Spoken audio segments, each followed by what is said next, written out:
O trabalho na roça era duro, mas necessário. O sol castigava durante o dia e a enxada castigava as mãos. Naquela tarde, fiquei além da conta ajudando seu Damião a reforçar a cerca da fazenda. Quando me despedi, a noite já pesava sobre o campo. O caminho mais curto para casa passava pela mata do brejo. Eu conhecia bem a trilha, mas nunca a atravessara tão tarde. O silêncio era denso, apenas o coachar dos sapos e o canto distante de um nambu quebravam a quietude. Os pés afundavam na terra úmida e o cheiro forte de vegetação encharcada impregnava o ar. Caminhava rápido, mantendo os olhos no estreito rastro de chão aberto entre as árvores. Foi então que ouvi. Era um choro fino, trêmulo, como o lamento de uma criança. Parei, tentando localizar de onde vinha.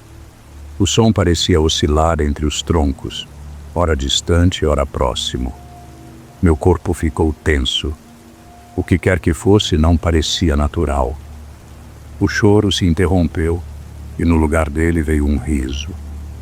Um riso disforme, desafinado, como se algo tentasse imitar a voz humana sem compreender como fazê-lo direito. Meu peito apertou. A lua, entre as frestas das árvores, revelou uma silhueta mais adiante. Era grande, muito grande. O corpo era magro, a pele escura como carvão. Os olhos fundos refletiam a luz de um jeito errado. A boca se estendia demais, num esgar de dentes pontiagudos. As garras pendiam ao lado do corpo, compridas e retorcidas. A coisa me viu. Moveu-se de um jeito estranho, como se deslizasse sobre o solo sem mexer os braços. Não esperei para entender. Meus pés dispararam antes mesmo que eu pudesse pensar. Corri sem olhar para trás, sentindo o coração bater na garganta. Ouvia o som de passos, rápidos demais, ressoando logo atrás de mim. A porteira de casa surgiu diante dos meus olhos, como uma promessa de salvação. Joguei-me por cima da madeira, caindo de joelhos do outro lado. O peito arfava e as pernas tremiam. Levantei a cabeça. O bicho estava parado ali, no limite da porteira. Olhava para mim com aqueles olhos fundos, imóveis, e então riu. Um riso longo e agourento, um som que não deveria existir. Depois virou-se e sumiu na escuridão. Entrei em casa ainda sem fôlego, os joelhos fracos, o suor frio escorrendo pela nuca. Minha mulher, Sebastiana, me olhou com estranheza. Cozinhava algo no fogão de lenha, e o cheiro de comida quente deveria ser um alívio depois de um dia cansativo. Mas eu não sentia fome. Que foi, João? Parece que viu assombração. Não respondi. Apenas fui até a bacia d'água e lavei o rosto, tentando afastar a lembrança do que vira. Mas os olhos fundos da criatura ainda estavam ali, na minha mente. Aquele riso. Naquela noite virei de um lado para o outro na cama, sem conseguir dormir direito. A cada rajada de vento nas telhas, eu me sobressaltava. A cada galho que estalava lá fora, minha respiração travava. O silêncio da madrugada parecia carregado de alguma presença invisível. Pela manhã, o sol trouxe um pouco de alívio. O dia era de feira no povoado e resolvi contar o que tinha acontecido. Falei primeiro para seu Damião, que só balançou a cabeça, rindo. Isso é cansaço, João. Essas matas aí tão cheias de bicho, mas nada do outro mundo. Outros riram também. Disseram que devia ter sido uma onça, um porco do mato, ou que eu simplesmente sonhara acordado. Mas um homem não riu. Seu Laurindo, velho como as estradas de terra que cortavam São Jorge, ficou apenas me olhando. Não disse nada. Apenas me observou com aqueles olhos fundos, sérios. Voltei para casa carregando mais dúvidas do que respostas. Será que minha mente me pregara uma peça? Será que eu realmente vira aquilo ou tudo não passava de uma alucinação do cansaço? Naquela noite, o vento voltou a soprar forte. O ranger da madeira na varanda me fez prender a respiração. Fiquei imóvel na cama, ouvindo o som da noite e esperando com o coração disparado que aquela risada voltasse a ecoar na escuridão. Na manhã seguinte, saí cedo para a venda de seu Batista. Precisava de mantimentos, mas a verdade era que queria me distrair, afastar da cabeça o que acontecera. O sol já ia alto e o calor fazia a poeira grudar no rosto. A venda era simples, com prateleiras de madeira e cheiro de fumo e café moído. Atrás do balcão, seu Batista atendia um cliente, enquanto dois homens conversavam num canto.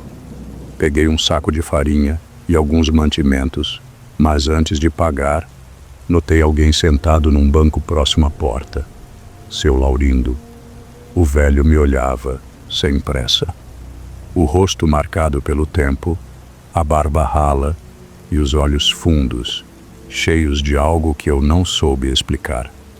Ele ergueu a mão, chamando-me com um gesto curto. Sentei-me ao lado dele. Esse bicho já foi visto antes. A voz saiu baixa, como se ele temesse que as paredes escutassem. Quando eu era moço, um homem contou história parecida. Disse que viu coisa ruim na mata do brejo. Poucos dias depois, sumiu sem deixar rastro. Nunca acharam nem os ossos. Engoli em seco. Outros também viram. Ele continuou. Uns enlouqueceram, outros desapareceram. Senti um arrepio percorrer a espinha. E o senhor acha que é o quê? O velho coçou o queixo, olhando para o chão. Sei não, João. Só sei que esse bicho brinca antes de levar. Se ele te viu, ele ainda não terminou com você. O peso das palavras caiu sobre mim como uma pedra. Meu peito apertou. Algo muito errado havia naquela mata, e de alguma forma, agora eu fazia parte disso. Passei o dia inteiro com o peso das palavras de seu Laurindo no peito. Se aquele bicho brincava antes de levar, então ele ainda me rondava. Eu não podia viver com essa sombra. Precisava saber se o que eu vira era real ou apenas um pesadelo criado pelo medo. No fim da tarde, peguei meu facão e o lampião. O sol já se escondia atrás das árvores quando atravessei a cerca e segui pelo caminho de terra. O brejo esperava à frente, sombrio, a vegetação espessa formando um túnel de sombras. Os sapos coachavam ao longe, mas conforme avancei, o som foi se dissipando. O vento parou. Nem o farfalhar das folhas se ouvia mais. O silêncio era tão profundo que parecia pesar sobre meus ombros. O ar, antes abafado, ficou frio de repente. Um arrepio subiu pela minha espinha. Dei mais alguns passos. Então escutei. Passos, lentos, pesados, acompanhando os meus. O coração acelerou. Segurei firme o lampião e ergui a luz. As sombras das árvores projetavam formas disformes pelo chão úmido. Senti algo se mover adiante. Foi quando o riso veio. O mesmo riso desafinado, arranhado, que me gelara o sangue naquela noite. Ecoava entre as árvores, vindo de todos os lados. Ergui o lampião mais alto. Entre as sombras, algo se destacou. O bicho estava ali. Os olhos fundos refletiam a luz de um jeito errado. O rosto alongado exibia aquele sorriso largo demais. A pele escura parecia absorver a claridade ao redor. Ele estava parado, me observando. Dessa vez não corri. Segurei firme o facão, os lábios trêmulos sussurrando uma prece. O bicho inclinou a cabeça como se me estudasse. O riso morreu na garganta dele. Ficamos ali, frente a frente, por segundos que pareceram uma eternidade. Então, sem aviso, ele deu um passo atrás, depois outro. Recue lentamente, sumindo na escuridão da mata. Eu não sabia por quê, mas, por alguma razão, ele decidira me deixar ir, pelo menos por enquanto. O caminho de volta ao povoado pareceu mais longo do que nunca. Meu peito arfava e minhas mãos ainda tremiam. A imagem do bicho recuando para a escuridão queimava na minha mente. Ele poderia ter me levado ali, mas não o fez. Eu precisava de respostas. A venda de seu Batista já estava fechada, mas a lamparina fraca iluminava a casa ao lado. Bati na porta com força. Um momento depois, seu Laurindo abriu, os olhos cansados, mas atentos. Ele estava lá. Soltei sem rodeios. Me viu, mas não me tomou. O velho me fez entrar e fechou a porta devagar. Puxou um banco e sentou-se, esfregando as mãos sobre os joelhos, pensativo. Ele te viu, mas não te tomou. Ainda, murmurou. Um arrepio subiu pelo meu corpo. Por que não atacou? Seu Laurindo suspirou fundo. Esse bicho gosta de brincar. Gosta de ver o medo crescer. Ele não pega logo. Testa primeiro. Se te deixou ir, é porque ainda não terminou. O sangue gelou nas minhas veias. Então, ele ainda tá me rondando? O velho assentiu devagar. E enquanto ele não se cansar de você, João, você nunca vai estar livre. O medo era um peso que eu já não podia carregar. Cada sombra parecia esconder olhos fundos. Cada ruído na noite me fazia prender a respiração. Eu sabia que enquanto aquele bicho me rondasse, eu nunca mais teria paz. Antes do pôr do sol, preparei-me. Prendi um rosário no pulso, agarrei meu facão e segui para o brejo. O vento soprava forte, e as nuvens pesadas escondiam a luz do entardecer, deixando a mata mais escura do que antes. O ar parecia denso, pesado, como se a própria floresta segurasse o fôlego. Os sapos haviam silenciado, nem os grilos cantavam. Dei mais alguns passos e parei. O riso veio, não mais distante, não mais oscilante. Veio forte, perto, rodeando-me como se a própria noite gargalhasse. Aparece, murmurei, segurando firme o facão. A vegetação se mexeu à frente. Algo emergiu das sombras. O bicho estava ali, mais perto, maior. Seus olhos fundos brilharam na escuridão. A boca se abriu devagar, revelando uma garganta funda, negra como um buraco sem fim. Um som horrível saiu dali. Algo que não era de bicho nem de homem. O vento ficou mais forte. As árvores rangiam ao nosso redor. Eu deveria correr, mas não corri. Agarrei o rosário e gritei o nome de Deus com toda a força dos meus pulmões. O bicho se retorceu. Um grito furioso rasgou a noite. Os galhos ao redor tremiam, como se a mata inteira sentisse a dor da criatura. O som foi diminuindo. O riso voltou, mas agora fraco, distante. O bicho deu um último passo para trás. E então desapareceu. O vento cessou. O silêncio voltou ao brejo. Eu estava sozinho outra vez. Voltei para casa com o coração mais leve, mas uma sensação de inquietação ainda me acompanhava. O bicho se foi, ou pelo menos foi o que pensei. O brejo estava silencioso, mas aquele silêncio parecia carregar algo a mais. A cada passo que dava, a sensação de que algo me observava não me deixava. Nos dias seguintes, evitei o brejo. Quando o sol começava a se pôr, o medo voltava a apertar meu peito. A mata parecia mais ameaçadora do que nunca, como se o bicho apenas estivesse esperando o momento certo para retornar. Fui até a venda de seu Laurindo uma última vez. Ele me viu entrar e, sem pressa, olhou-me com os mesmos olhos sábios. Ele te deixou ir, João. Mas essas coisas nunca somem de verdade. Só escolhem outra pessoa. Sua voz, calma e serena, deixou um calafrio em minha espinha. Eu não sabia o que era pior: o fato de o bicho ter ido embora ou o que o velho sugeria. Naquela noite dormi melhor. O peso sobre meus ombros parecia ter se aliviado. Fechei os olhos, certo de que o pior já havia passado. Mas, antes de cair no sono, a risada daquele bicho voltou à minha mente. Distante, como um eco perdido nas sombras. Eu sabia que um dia alguém mais teria que enfrentar o bicho da Mata do Brejo. Aquele mistério não estava acabado.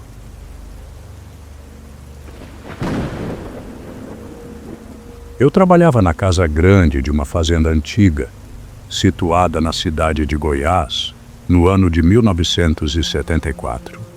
O lugar tinha seus encantos, mas também algo de sombrio que eu não conseguia identificar. A fazenda era grande, com plantações que se estendiam até onde a vista alcançava, e a casa, de pedras antigas, exalava um cheiro de um tempo que parecia não querer se desfazer. Eu era simples, como o resto dos trabalhadores que ali viviam, e minha vida se resumia a cumprir minhas tarefas, com a mesma rotina de sempre. Porém, havia algo que me incomodava, algo que o povo da fazenda falava em sussurros, como se temessem a própria ideia de se atrever a tocar no assunto. Diziam que no quintal da casa grande, um poço estava amaldiçoado. A história, contada com uma pontada de receio, falava de uma moça que havia morrido ali há muitos anos, de uma forma trágica. Alguns diziam que ela havia se afogado no próprio poço. Outros afirmavam que a morte fora causada por um espírito vingativo que ainda habitava aquele lugar. O mais curioso, no entanto, era a versão que falava de um choro que vinha do poço nas noites escuras, como se a alma da moça ainda sofresse ali, em algum lugar entre o céu e o inferno. Eu, como bom trabalhador, não acreditava nessas superstições. Para mim, eram apenas histórias inventadas por aqueles que não tinham o que fazer. Mas mesmo assim, havia algo no ar que me fazia questionar se talvez fosse melhor não ignorar completamente os rumores. Eu, que jamais me importei com tais coisas, mal sabia que estava prestes a descobrir um segredo que mudaria para sempre a minha percepção sobre aquele lugar. Era uma noite de céu sem lua, e o ar, já fresco pela hora tardia, carregava uma umidade que fazia com que a escuridão fosse ainda mais densa. O curral ficava longe da casa grande, e o caminho até lá sempre me parecia longo, especialmente depois de um dia de trabalho exaustivo. Eu gostava de caminhar sozinho naquele silêncio, sem pressa, apenas ouvindo os sons que a noite trazia. Mas naquela noite, algo estava diferente. Enquanto me afastava do curral, com os passos ecoando sobre a terra seca, comecei a notar um som distante, quase imperceptível. No começo, pensei que fosse o vento, mas logo percebi que era um choro. Era baixo, quase sufocado, mas nítido o suficiente para ser reconhecido. O som vinha do fundo do quintal, onde o poço se escondia, cercado por árvores que pareciam mais sombrias do que nunca. O choro, suave mas carregado de sofrimento, me deixou desconfortável. A lenda do poço amaldiçoado que ouvira durante o dia veio à minha mente, mas eu apenas dei de ombros, achando que era coisa da minha cabeça. Deve ser algum animal, pensei comigo mesmo, mas mesmo assim, Uma sensação de inquietação se instalou em meu peito. Eu nunca fora um homem de acreditar em fantasmas ou espíritos, mas naquele momento, algo naquelas paredes de pedra escuro e no choro que parecia chamar por mim, me fez hesitar. Senti-me inexplicavelmente atraído, como se algo me puxasse em direção ao poço. A curiosidade venceu o receio e, com passos lentos, fui me aproximando do lugar onde o som parecia se intensificar. À medida que me aproximava, o choro se tornava mais claro, mais desesperado, e uma tensão crescente tomava conta de meu corpo. Eu sabia que algo estranho estava prestes a acontecer. Cheguei perto do poço e, à medida que me aproximava, o choro se tornava mais claro, mais humano. A figura de uma mulher apareceu, sentada à beira do poço. Ela estava vestida com um longo vestido branco, que parecia brilhar sob a fraca luz das estrelas, como se fosse feito de um tecido que não pertencia àquele mundo. Seus cabelos longos e negros caíam pesados sobre o rosto, cobrindo-lhe quase toda a cabeça. Mas mesmo assim, eu podia perceber que ela não estava olhando para mim. O som do choro continuava, fraco, mas profundo, como se o próprio poço estivesse lamentando. A mulher não se mexia, apenas chorava, e o choro parecia envolver a noite em um lamento triste e sem fim. Meu primeiro instinto foi recuar, mas a curiosidade me fez continuar avançando. A sensação de desconforto não fazia sentido, mas algo em mim sentia que algo estava errado. A mulher estava tão imóvel, quase como uma estátua. A única coisa que a revelava como viva era o som de sua dor. O ar parecia mais denso perto dela e o chão ao redor do poço parecia mais frio. Eu me aproximei devagar, incerto sobre o que fazer. A lenda vinha à minha mente e algo dentro de mim dizia para ir embora, mas não consegui me afastar. Ela estava ali, em sofrimento, e parecia precisar de ajuda. Senhora, minha voz soou mais baixa do que eu esperava. O choro cessou imediatamente. A mulher ergueu lentamente a cabeça, revelando seus olhos. Mas, ao contrário do que eu esperava, seus olhos não eram olhos. Eram buracos negros profundos, sem fundo, sem vida. Não havia brilho, nem expressão. Um vazio profundo que me fez tremer. Antes que pudesse dar um passo para trás, ela virou a cabeça lentamente, e seus olhos se fixaram nos meus, como se soubessem de algo que eu ainda não entendia.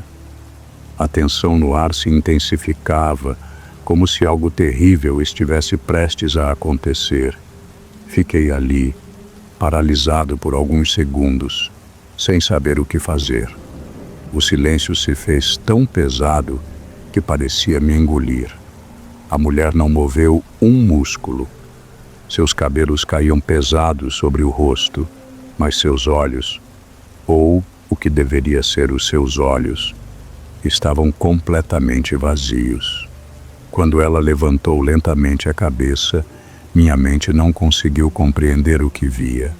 Os olhos dela não eram olhos, eram dois buracos negros, sem vida, sem alma, que pareciam me consumir a cada segundo que eu os encarava.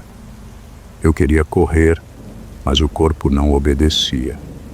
Uma força invisível parecia me prender ali, diante daquela aparição.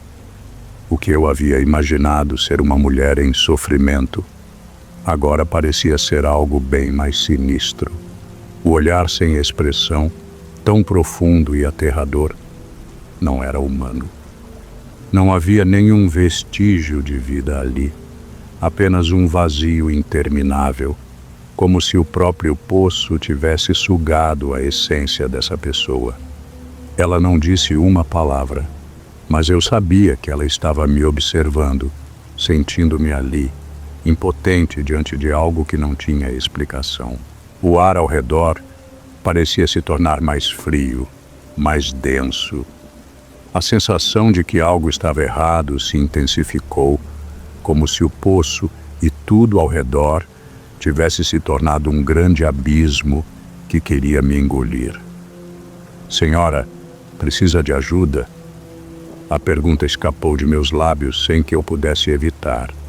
Ao ouvir a minha voz quebrando o silêncio, algo mudou. O olhar da mulher não piscou, mas seu semblante se distorceu de maneira grotesca e um calafrio percorreu toda a minha espinha.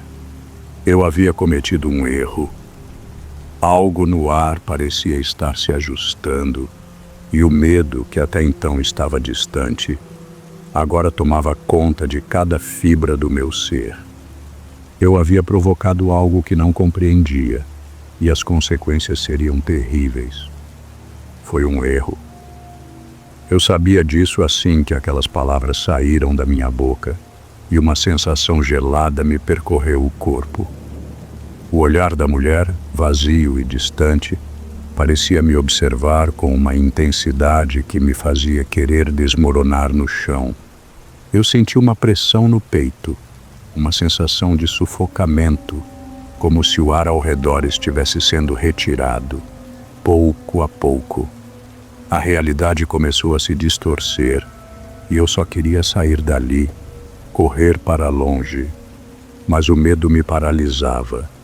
Eu tentei dar um passo para trás, mas o meu corpo não respondia como eu esperava. Foi quando ela se mexeu. Não foi um movimento comum. Era como se seu corpo estivesse sendo puxado por uma força desconhecida, uma energia sombria que a fazia se levantar lentamente. O vestido branco dela se arrastava pelo chão, como se estivesse levitando, e seus cabelos caíam com um peso mórbido sobre os ombros. O silêncio foi esmagador, e a tensão se arrastou como um fio prestes a romper. Eu já estava a poucos metros dela, e antes que pudesse dar um passo atrás, a mulher abriu a boca. O som que saiu de sua garganta não era humano. Era um grito, mas um grito tão agudo e penetrante que fez o ar ao redor vibrar. O som parecia dilacerar o espaço, como se o próprio céu se rasgasse com a dor que emanava de sua voz. Era como se o grito tivesse sido arrancado diretamente do mais profundo dos infernos. O impacto foi tão forte que minha cabeça girou, meu estômago se revirou e eu senti uma onda de vertigem tomando conta de mim. O grito ecoou em meus ouvidos, um som infernal que parecia querer quebrar minha mente. Minha visão turvou e antes que pudesse entender o que estava acontecendo, o chão abaixo de mim se abriu. O último pensamento que tive antes de desmaiar foi o medo absoluto. Eu não sabia se havia sido um pesadelo ou se estava realmente vivendo algo que ultrapassava os limites da minha compreensão. Eu acordei com um peso na cabeça, como se tivesse sido esmagado por algo invisível. A luz fraca da manhã se filtrava pelas janelas, e o som distante de pássaros parecia estranho, fora de lugar. Tentando me levantar, uma dor lancinante atravessou minha nuca, e só então percebi que estava deitado na varanda da casa grande. Meus olhos estavam pesados, e a confusão tomou conta da minha mente. Como eu vim parar aqui? A última coisa que me lembro é do grito da mulher e depois o nada. A sensação de estar fora de lugar, como se estivesse sonhando, não me deixava. O vento suave tocava minha pele, mas nada parecia real. O ar estava diferente, mais denso, e um calafrio percorreu minha espinha. Levantei-me com dificuldade, os pés trêmulos, e tentei entender o que havia acontecido. Não sabia o tempo que tinha passado ali, mas a sensação de que algo macabro estava ligado àquele poço não me deixava. O medo ainda estava fresco em minha mente. Procurei alguns dos outros trabalhadores da fazenda. Encontrei o velho João, que estava sempre no campo, e perguntei o que havia acontecido. Ele olhou para mim com uma expressão vaga, como se não soubesse bem o que dizer. Você estava fora de si, Zé, disse ele, balançando a cabeça. Aconteceu o mesmo com outros. O poço não é só história, rapaz. É mais do que isso. Tem coisa ali que não tem explicação. As palavras dele me cortaram como uma lâmina fria. A dúvida se instalou de vez. Eu havia ouvido as lendas, mas sempre as considerei como simples histórias. Mas agora, algo dentro de mim começava a mudar. O que eu vi não era uma invenção. Algo escuro, algo perigoso, estava lá, esperando. Eu não sabia mais o que pensar. Os dias que se seguiram ao meu encontro com a mulher no poço foram repletos de um vazio que não conseguia preencher. O medo, como uma sombra constante, parecia me seguir onde quer que eu fosse.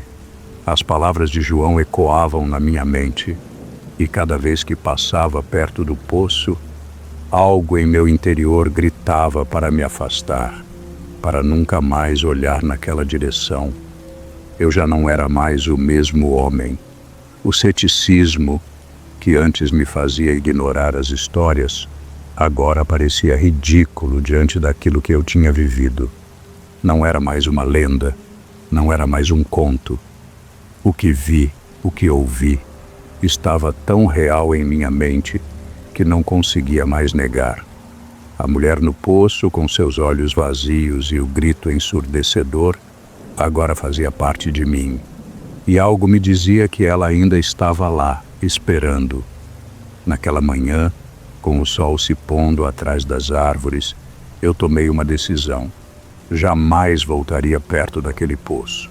Algo dentro de mim sabia que o que quer que estivesse ali não era algo que se pudesse compreender. Eu não era mais aquele homem simples, sem medo, sem crenças.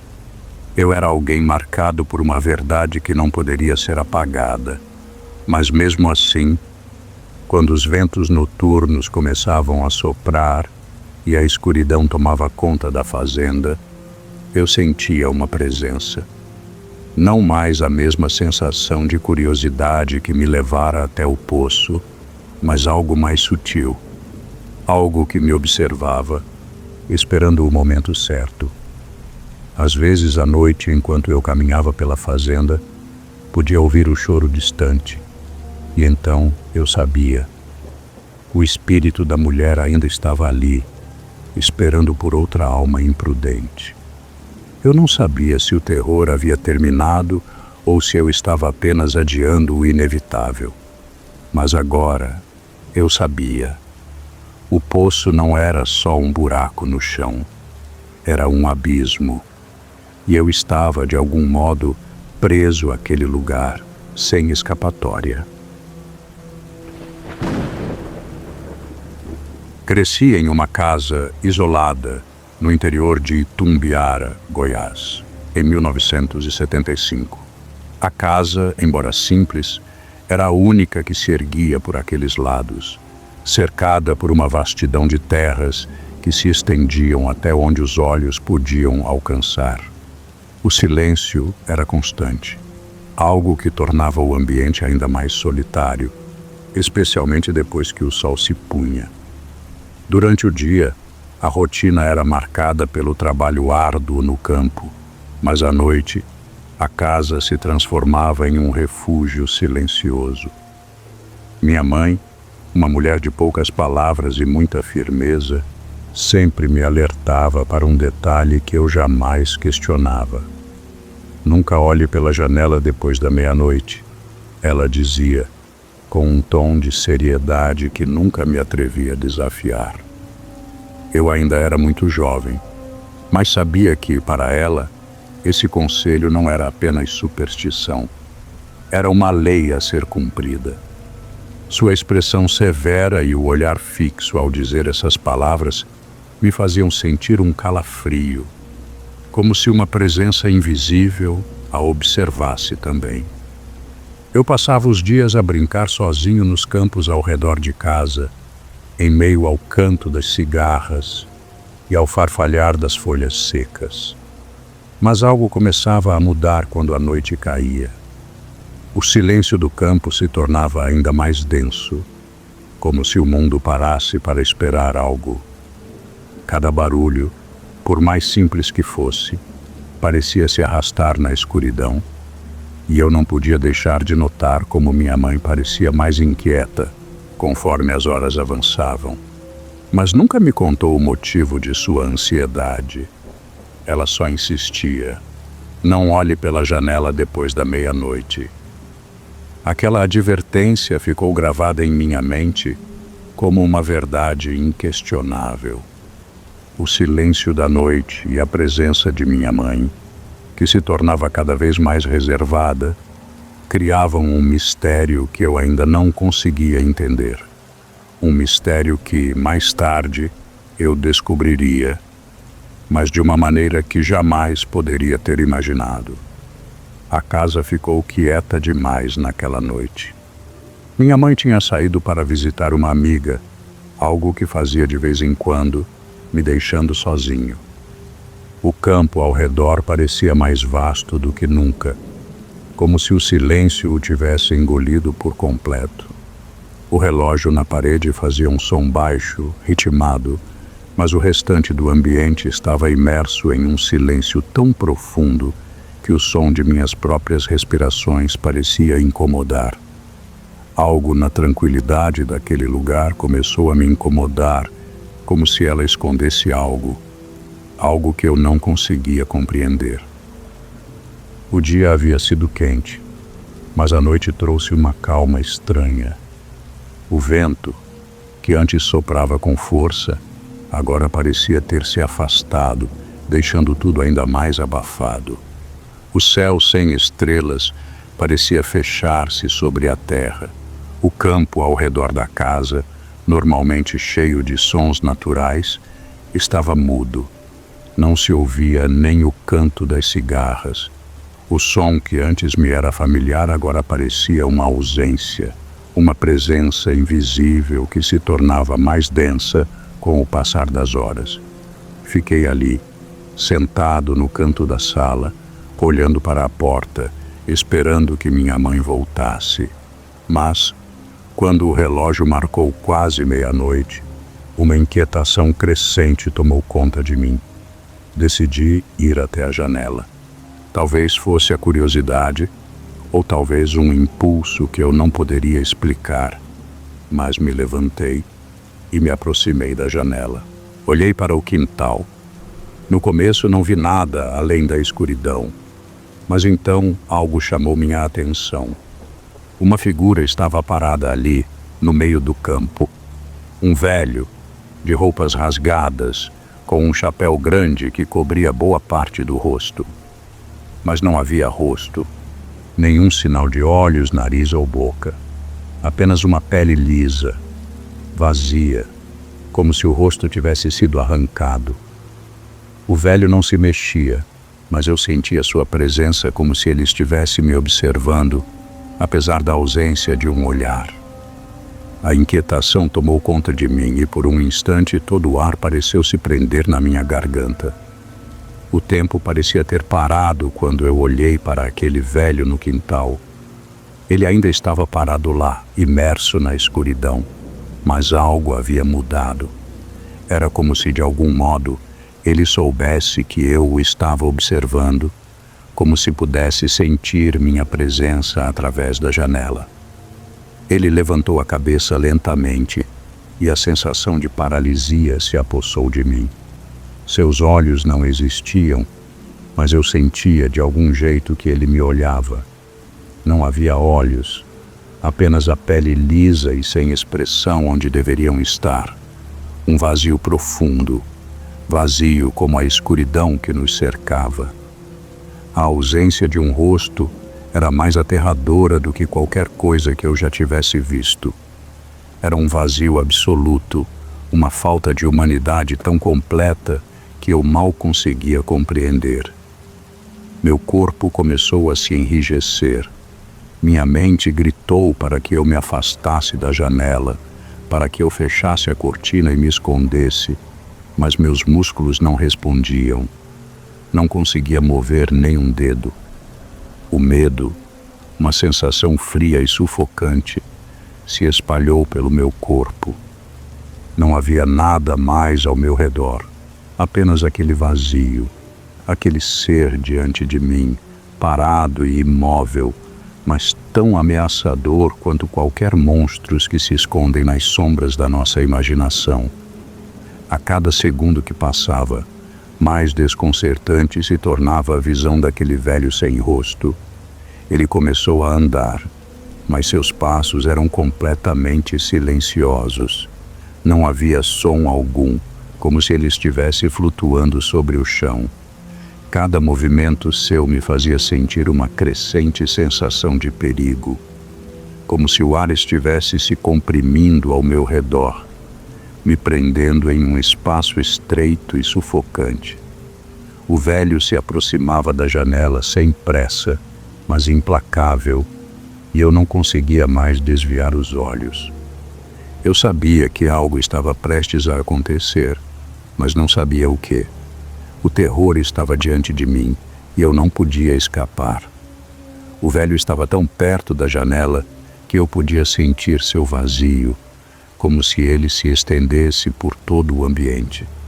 O ar estava pesado e uma sensação de sufocamento se instalou em meu peito. Cada passo que ele dava era mais silencioso que o anterior, mais perto da minha realidade. Não conseguia mais entender o que estava acontecendo, mas sabia que não era algo natural. Algo sobrenatural se escondia naquela figura, naquela ausência de rosto. A presença dele parecia engolir toda a luz da noite, tornando o ambiente ainda mais denso e escuro. Foi então que, com um esforço que me pareceu impossível, consegui me mover. Minhas mãos tremiam enquanto me aproximava da janela. Fechei-a com força, o barulho do estrondo ecoando por toda a casa. Por um momento imaginei que estaria livre, mas a sensação de alívio durou apenas alguns segundos. Olhei pela fresta da cortina, com medo do que poderia encontrar. E lá estava ele, ainda parado, na mesma posição. O vazio de seu rosto parecia ainda mais grotesco de perto. Ele me olhava, mesmo sem olhos, como se estivesse observando diretamente minha alma. Um arrepio subiu pela minha espinha. O medo se transformou em uma sensação de impotência, como se não houvesse mais nenhum lugar seguro para mim. Recuando para o interior da casa, fechei as portas e trancava as janelas, com mãos desesperadas. Mas, mesmo assim, não conseguia afastar a sensação de que ele estava lá fora, me vigiando. A noite parecia interminável, mas exausto, finalmente consegui adormecer. Mesmo no sono, a sensação de estar sendo observado não me deixou. Ao acordar no dia seguinte, a confusão me tomou por completo. O que havia acontecido durante a noite parecia, à primeira vista, um pesadelo. Algo que eu poderia ter imaginado em meio ao sono, um delírio provocado pelo medo. Mas ao me levantar, uma sensação estranha me dizia que não era só isso. Algo tinha acontecido, algo real, que estava além da minha compreensão. O terror da noite anterior ainda pairava no ar, me envolvendo como um manto pesado. O cheiro da casa, o silêncio familiar, tudo parecia o mesmo. Mas eu sabia que havia mudado. Senti uma necessidade quase compulsiva de verificar o quintal. Saí pela porta de trás, tentando afastar a sensação de que algo estava errado. Olhei para o chão, mas não havia pegadas. Nada. A terra estava intocada, como se o velho nunca tivesse estado ali. O mistério só aumentava. Como poderia ele ter se aproximado tanto e não deixar nenhum vestígio? O vazio de sua figura parecia agora se estender ao próprio espaço ao meu redor, como se ele nunca tivesse existido de verdade, mas ainda assim tivesse marcado minha realidade de maneira indelével. Foi então que, ao voltar para dentro e olhar à janela, percebi algo ainda mais perturbador. Na madeira havia uma marca de mão, uma impressão nítida, como se algo ou alguém tivesse tocado a superfície com uma força imensa. A marca estava levemente queimada, as bordas amareladas, como se o calor de uma chama tivesse tocado a madeira. O pavor se intensificou. Desesperado, comecei a perguntar aos vizinhos e aos mais velhos de Itumbiara sobre o velho e qualquer história que pudesse explicar o que eu havia visto. Mas ninguém parecia saber, como se a presença daquela figura fosse um segredo compartilhado apenas pelas sombras. Eu estava só, perdido em um mistério que parecia se aprofundar a cada passo. O peso da dúvida me consumia. Nenhuma explicação parecia fazer sentido, e o mistério ao redor do velho sem rosto se aprofundava. Foi então que, em uma visita a uma senhora idosa, algo que ela disse fez meu coração gelar. Ela me olhou com um olhar profundo e, em voz baixa, começou a contar uma história que eu jamais esqueceria. Havia, anos atrás, uma mulher na região conhecida como Dona Sebastiana. Ela não era apenas uma simples curandeira, mas alguém a quem as pessoas temiam. Diziam que ela praticava magia negra e que, em algum momento, havia feito um pacto com forças que estavam além da compreensão humana. Seu corpo envelheceu, mas seu espírito, segundo os rumores, continuava vivo, vagando na escuridão, buscando formas de manter seu poder. A história parecia saída de um conto macabro, mas a expressão da mulher idosa me dizia que ela acreditava em cada palavra. Dona Sebastiana teria sido consumida por sua própria busca por poder, e ao morrer, sua alma não encontrou descanso. Seu pacto, contudo, não havia sido cumprido. Ela se transformou em algo além do humano, uma entidade sem forma definida, vagando nas sombras da noite, manifestando-se por meio de figuras como o velho sem rosto. Ele não era uma ilusão, não era um mero reflexo do medo, mas uma verdadeira manifestação dessa entidade que buscava cobrar algo de suas vítimas. Eu sentia um calafrio ao compreender o que isso significava. Eu era o alvo. Eu havia visto o velho. E agora, a figura que parecia um espectro do passado estava se tornando uma presença iminente. Não era mais um pesadelo. Era real. O velho, a entidade sem rosto, estava me observando, e o que ele queria de mim estava longe de ser claro. O terror que me consumia havia se transformado em algo mais sólido, mais concreto. Agora, eu sabia o que precisava fazer. Não podia mais viver com o peso da incerteza. O velho sem rosto, a entidade que se manifestava em meu quintal, estava esperando, e eu não tinha mais escolha senão encará-lo. Preparei a casa como se estivesse me preparando para uma batalha, trancando todas as portas e janelas com força. O silêncio parecia ainda mais pesado agora, e o relógio no corredor parecia marcar o tempo de forma cruel. À medida que a noite avançava, uma sensação de inevitabilidade me invadia, como se o destino já estivesse selado. Quando o relógio finalmente marcou meia-noite, o som dos passos silenciosos no quintal ecoou pelo corredor da casa. O mesmo som que eu conhecia bem, o mesmo que me havia paralisado na noite anterior. Ele estava chegando. Eu não me movi. Apenas fiquei ali, diante da janela, esperando, como se o confronto fosse o único caminho possível. O velho apareceu, parado diante da janela, tão imóvel quanto antes. Mas, desta vez, eu não desvio os olhos. Ele me encarava, ou pelo menos parecia, com aquele vazio horrível onde deveria estar seu rosto.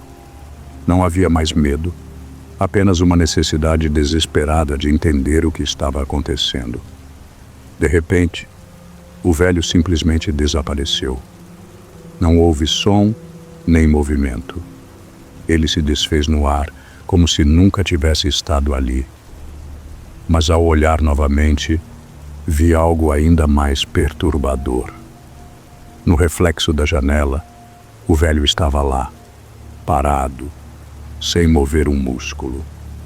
A marca de mão queimando na madeira da janela era a última coisa que vi antes de tudo escurecer. Quando minha mãe chegou em casa, a casa estava vazia. Não havia mais vestígios de mim, de minha presença. As marcas na janela permaneciam, como um lembrete do que aconteceu, mas eu já não estava mais lá. Eu tinha desaparecido, como se nunca tivesse existido, e o velho, ou o que quer que ele fosse, ainda vagava nas sombras, esperando.